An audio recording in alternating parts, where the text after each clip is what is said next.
En odiochieng' maber kendo kamoro moro medo ajera malolo TV ma indien kuku mar wach mikelo ni kinde ka kinde kod anje folo mbaka ma indien chenro mabedo wateme range weche madhi nyime kendo matimore achiel kachiel e kor gwenge duto ma pacho kaindi. An kod wendo e studio, an kod engineer kaindi abro miye thuolo mondo nyisu nyinge kaeto bro nyime kod twak machalo kamar waki studio. Erokamano Jeff. Moso ganda. Moso nyikwa Ramogi ni oimore uru kamoro amora ma untiere. An iluonga ni engineer Polo Dindo kendo apani uyanga maber asebire studio ka moingo sparadek kwa wacho weche mag dongruok. Erokamano nya engineer Odindo rwaki studio ni chama kuno wadwa mondo watwage achiel kachiel weche mag dongruok kaachiel kod okang' ma bende rowere kata the youth okaw e society ma wantie. Wang'eyo ni oganda magin rowere gin oganda mathoth miwuoro to nyaka warang ni to weche mag dongruok wan kaka rowere wang'iyo e yo machal nade. Engineer kachako nyisani project mar Ahero irrigation scheme mani chako chien goja chande saniri ogik kanye ni singo mani kiduogo ka ibro nyiswa kan uromo gi gavana kata jod bura nyiswa ni wach jo Ahero go iko ochopo kanye. Jeff, wach jo Ahero gi ne wan gi two schemes man negi sida kabisa. Kendo mane wach man wakwongo wach studio kae. Koro ne wan gi West Kano irrigation scheme mano koro gwenga kamae. Kod Ahero irrigation scheme mabende ni mane Nyando constituency. Those both two schemes gine constituency ma Nyando to in Kisumu County. Koro problems mane nitiere asetemo pus gi kendo aparo ni na promise ndalo moko kanyo ni after 3 months wadhi yudo duoko maber. 3 months nosekalo. Koro 3 months nosekalo. But anyalo update jo Kenya kata jo gweng' mapuro chele dalago ni weche gi koro sani Professor Anyang' Nyong'o koro mako motegno kabisa. Wasewuoyo kode kendo auditors mani dwaro mondo dhi onon buge jogo koro oseyie kendo gidhi tiyo gi sirikal mondo gi sponsor private auditors mondo dhi onon buge jokuoge mano kwaro sirikal maduong' kod sirikal mar Kisumu. National government. National government koro the sponsor auditors madhi cheko buge mag officials mane nitiere ndalo man pesa olal. Kendo kose check buge go eka koro wadhi yudo report mo wanyalo tero go jogi e court. Koro nyalo time gi sirikal mar county. Okineka sirikand county bende ne wasetemo wuoyo godo. To ne giywak ni gionge gi auditors mabeyo manyalo timo nonro. Koro emomiyo ne koro wa resort mondo mi wawuo koro kata gi Professor Anyang' Nyong'o mondo ka wanyalo yudo kech en bende e Senate kendo embe otiyo tij oversight. Mamano emomiyo bende wa prefer dhire than county government. Nyiso ni ne okudhir county government. Ok ne ginyiso ni gionge auditors. County government nwase dhire. Apani specifically county government duong' nudhir. County government duong' Jeff, but wase wuotho e county government right from the governor. The governor na ene CEO mar the county. Baranguma is aware of this. And aware of gik ma otimore kanyo. But koro because no ne ok embe no nyalo timo gigi to kaluwore gi koro agreement man waketo. Ne waneno ni because professor oseyie mondo mi jogi eki odhi otim nonro. Nwa wacho ni it's still the same. Koro what are the timelines? Timeline in fact timeline no wacho ni dwe makoro wachako ni dwe mar 11 ni kore kanyo ero wadhi yudo auditors madhi dhie scheme dwe mwachako ni makoro chiegni gi knusene auditors. Yes, wadhi yudo auditors. Mamana nyalo promise farmers kamoro amora magintiere ni auditors idhi or a scheme sana West Kano irrigation scheme madhi matim nonro kabisa ewi pesa manolal around 100 million manolal no nyaka dhi time nonro kendo I hope ni wadhi yudo duoko maber kamano. Erokamano engineer rwaki ahinya studio geno ne wach nero odonjo ne oganda mawuok Kisumu County kaka no wache kodi chien koja chande magi weche manyako walwa chiel ka chiel kichopo kaini mondo ng'e ni to adieri mane wach ni to wach ni idhi godo nade. Nyiswa ni weche mag dongruok kaka rowere pacho ka indi wano kan marwa ni kure.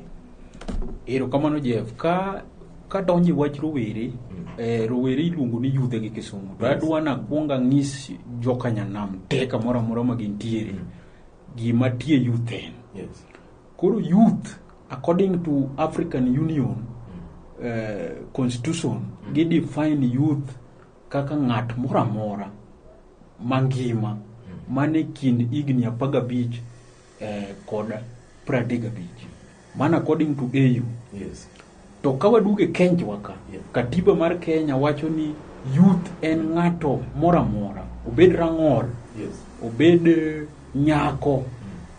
In fact kar nyako kae adwa na stress kabisa nikech watiyoga gi word mar youth ni to nyiri elude themselves. Yes. Giparo ni gin ni en chuo kende nikech chuo emosebedo ka very active e weche mag youth.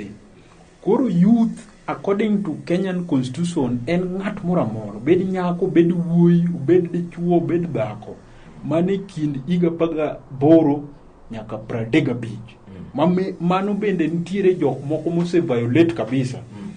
Kaka sani eri mawuoye kodi, nitiere joma luongore ni yudhe to gin people ma are over 40 years of age. Koro ng'ama okalo 35 konego bed ni pod luongore ni. Koro ng'ama osekalo 35 en ng'ama onego bed ni osekalo youth, ma en koro en above youth. Ma ok onego duogi odondre weche mag yudhe. Yes. Koro sani eri nadwa ni wa discuss mana weche yudhe ma en weche mar jok mosekao kipande. Kipande ikaw Kenya kae gigni 18. Yeah. To gi jok ma pok okalo higni 35. Magi e jok ma koro generation eri under yes youth category. Good. En generation ma bende ema ng'eny miwuoro kata piny mar Kenya. Yes. Waseneno ka generation eri samoro oseti kod geyo ma ok ni kare, samoro bende tiyo kod geyo man kare. Bende samoro kata komige omenda to ng'iyene to omenda momiwa ni wan kaka rowere wati kod nade. Koro iparo ni generation ni inyalo konye e yo machalo nade in terms of economic empowerment.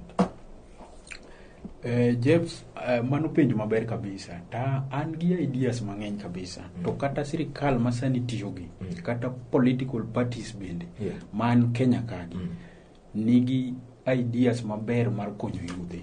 To gima kosonwa e Kenya ka en ni ideas nitie. Yes.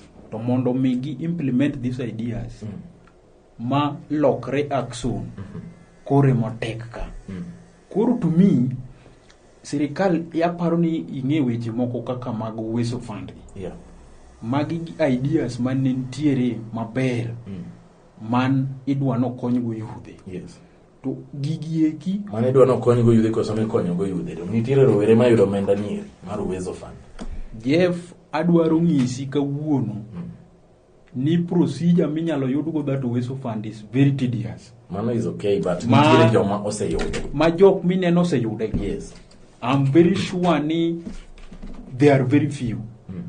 Mamano is negligible kakoro wang'ie in terms of analysis ma reflect on the part of the youth. Uwezo Fund. Koro procedure man jogo keto kanyo is very tedious, Jeff. Ma kata yudhe mang'eny, majority of the youths mane Kenya ka poko yudo pesa ni kaka dwaro. Kiwacho ni en tedious ogendo to niginyiswa ni en tedious ni ochalo nade. Gima paro ni en in process mar yudo omenda mar Uwezo Fund. Momiyo iwacho ni en tedious ena. Chike magiketo. Chike go gin mage. Nikech chike to nyaka bedie omenda mora miolo oganda. Yes. Kata bengi nigi chik. Yeah. Procedure nyaka kiti. Mane matek? Chik matek mokwongo en ni kidwaro ni mondo mi pesa ni. Yes. To nyaki bed gi gima kwa pesa ni utami chulo. Tidhi maki. Omenda ni ikawe group. Omenda ni ikawe group, yes. Koro group ni yes. Nyaka tangik magisebedo kagitimo. Ma bende nyaka gi show, gi attach documents mangiso ni gigi gisebedo kagitimo for even a period of 1 year. Which is a good thing. Which is a good thing to yes. you.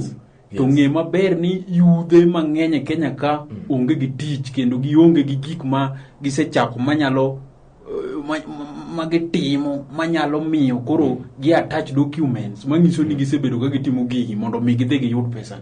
Koro mai is a challenge. Nyaka dhi chunogi ni nyaka gibed gi project moro ma is running. Kata ka ok en project moro gino to nyaka ginyisi maber ni focus margi en ang'o ma gidwa timo, to nyaka gigol bende timelines ne giparo ni ka gichake to after this long mind you go bene waseyudo duoko ni. Jeff, mano is very easy. Mai wacho no to is very easy because mano is just paperwork. Mano is just paperwork. You just write a proposal. Wacho ni mano is tedious. To en tedious nikech koro where will you get these things? Mionge gogi eri kamidhi yude project midwaro ni ibed godo ni tionge kode. Rowere koro nyaka bed joma pachgi lew, nyaka ging'e ni adwa chako chenro kata mar pidho gredi, adwa chako chenro mar pidho gwen manyuolo tong' kata gwen ma inego ichamo. Mago gik monego bed ni rowere rango. Mano is correct, but kakoro they don't have the capacity mar chako gigi eki. To pesa ni to gidwaro mondo gitimgo gigi eki. Ang'o mono jogi eki isen these procedures mondo mi yudhe mang'eny oyud pesa ni, nikech pesa ni margi, pesa ni oae tax magine magichulo.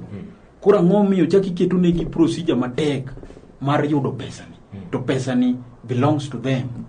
In kaka ogendo bende sewuok kata gi group moro mar youth nyiso gi ni oyo bedo kanyakla kata ji abiriyo mondo mi u apply mondo yudo omenda nyiri, kata in bende isebedo group moro mo apply ne omenda nyiri? Yes, sani an gi group ariyo. An gi group Nairobi kaeri, group miluongo ni Kapeyo Youth Foundation, makendo en group ma is running. Koro group ni ta setem matek kichanto an gi project, koro atiyo gi that my project ma apply go for the Uwezo fund. Ma we are yet to get that fund. Nikech sida be hapa ni isewinjo chien kanyo mosetimore Uwezo fund. Nikech Uwezo fund no kete ng'ato ma jaduong' kabisa ma bende no dhi okwalo pesa kanyo. Masani that fund is not running kaka nonego beno run. Koro mano be is a challenge. Hapa ni mukelo that delay, but we are hopeful ni wabro yudo pesa no. As a chairman of that group, asetem matek ma semiyo gi apply. Yes. Pero kama nya engineer nyisoni kaka ng'at ma bende olony ka achiel kod ng'ama rawera sani ere wantiere kinde gi eki mag siasa. Rowere e kinde ka kinde wacho ni samoro jo siasa tiyo kodgi e seche gi eki, kendo sani jo siasa biro dwaro mondo ti kodgi mathoth. Ka jo siasa tiyo kodgi moyudo gichope ngas mane gidwaro to giwere gi joge. Wach ni eri nene na Jeff, gimi wacho gi dholuono kisungu dendo ni youths osebedo kitiyogo as political pawns. Political pawns tiende ni youths osebedo ka bedo manipulated gi senior politicians. Itiyo kodgi kaka ngas mar yudo gimoro. To ka jogi oseyudo gini, to koro gidam